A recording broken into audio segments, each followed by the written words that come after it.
I get lots of comments from Muslims who reject the Hadith, not just weak Hadiths, anything I quote from the Hadith, even if it's classified as strong by Muslim scholars. But this new generation of Hadith-denying Muslims don't reject the Hadith because they've studied the Hadith and the Quran and Islamic doctrine and concluded that they should reject the Hadith. They reject the Hadith simply because they're so embarrassed by what we find in the Hadith. There are plenty of passages in the Quran that make no sense without examining the historical background in the Hadith.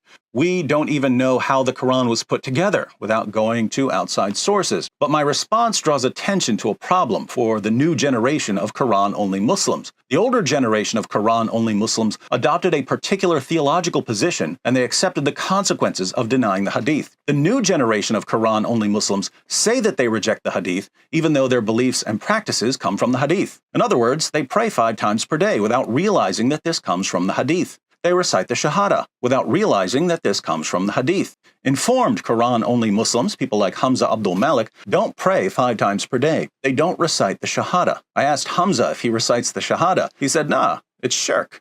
It's shirk because it includes Muhammad in a creed alongside Allah. So there are consequences for Muslims who reject the Hadith. If our Muslim friends want to reject the Hadith, there goes most of Islam.